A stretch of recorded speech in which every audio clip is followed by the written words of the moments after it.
Those 5 counts of murder in the first degree, how do you plead? Guilty.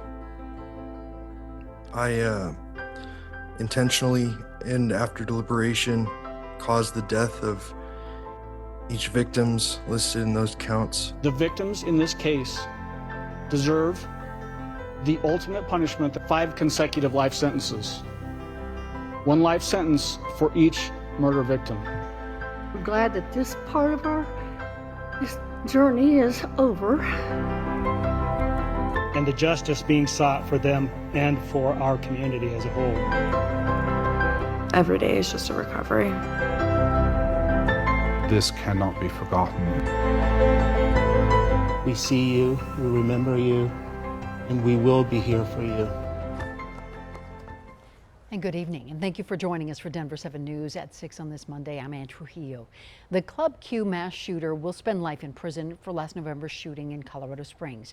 And we have team coverage for today's sentencing. So let's begin now with Denver 7's Jessica Porter, who is outside Club Q. And just victims, families, and survivors, they have waited 7 months for this decision. And the news of the mass shooting at Club Q sent shockwaves across Colorado and throughout the entire country.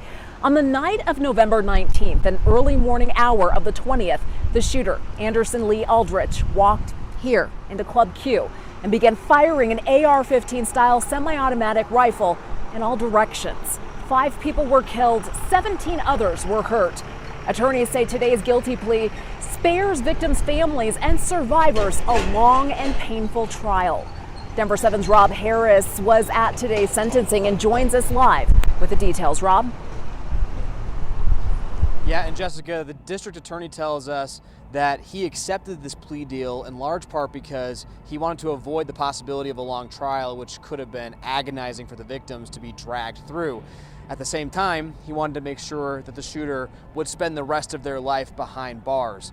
And the sentence handed down today will make that the case. The shooter pleaded guilty to 5 counts of first-degree murder and 46 counts of first-degree attempted murder. So together, those resulted in 5 consecutive life sentences without the possibility of parole, and then 46 consecutive sentences of 48 years. That's more than 2,200 years in prison for this attack. The shooter also faced 2 charges of bias-motivated crimes, to which they pleaded no contest.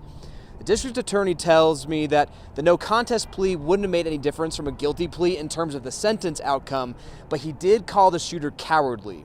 When the judge asked the shooter about entering the no contest plea, they seemed to kind of search for words and not really have an answer until after consulting attorneys and then saying they thought they would be convicted in trial.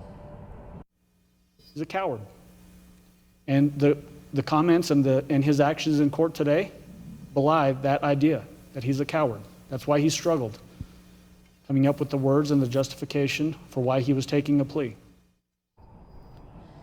Now, the shooter did not address the court beyond directly answering a few questions from the judge. They had their attorney apologize to victims on their behalf. And Jessica, several victims and family members said they felt that was a cowardly decision as well, to not directly address victims.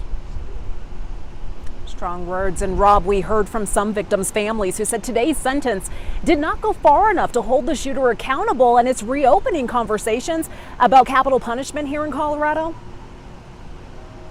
Yeah, and actually, Jessica, the district attorney directly addressed that in a press conference right after this hearing, basically saying that the sentence that was received today constitutes the strictest possible punishment currently allowed under Colorado law.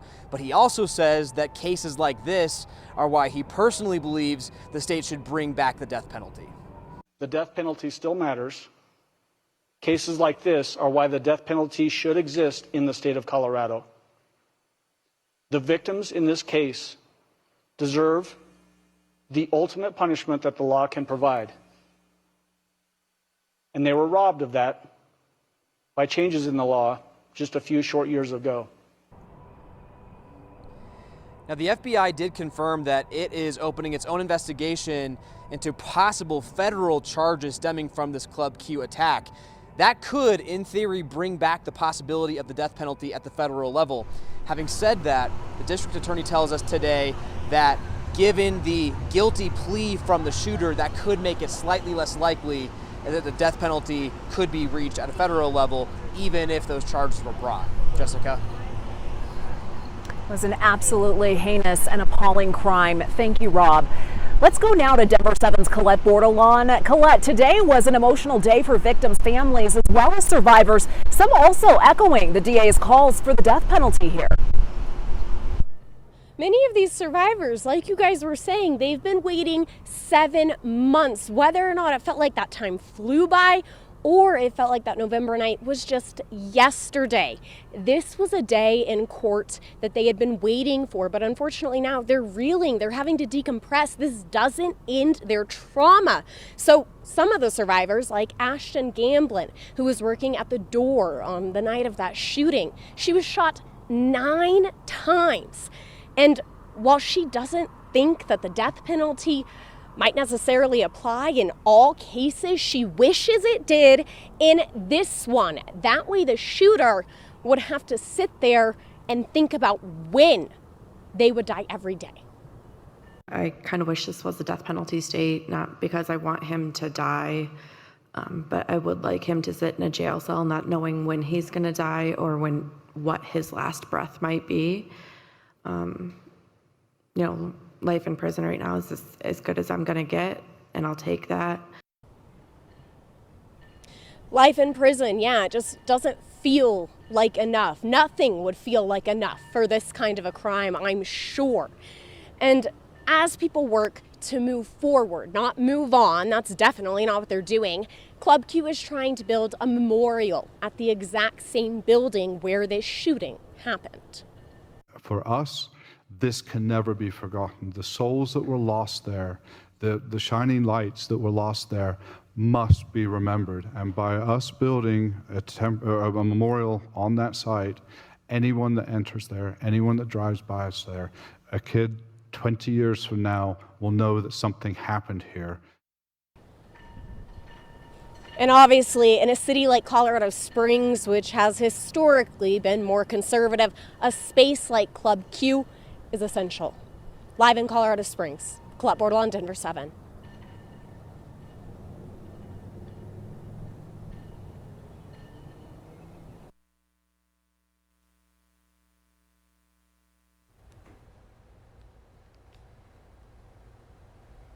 All right, we will get back to Jessica in just a moment. Now, today, the chief of the Colorado Springs Police Department today said, quote, is not about the defendant, but about the strength of the victims and the justice being sought for them and for our community as a whole.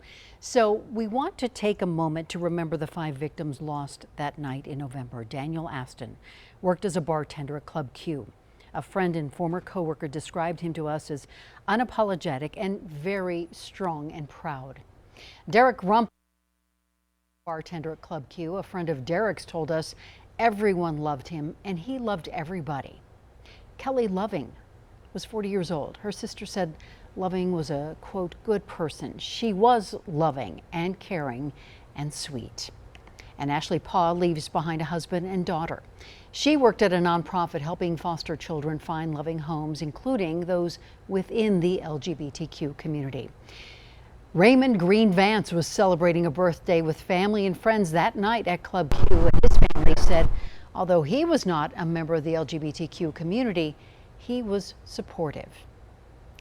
And people across Colorado and the world have donated so much to support the family of the victims and survivors. In fact, this past weekend, the Colorado Healing Fund announced it will distribute more than $800,000 to those impacted.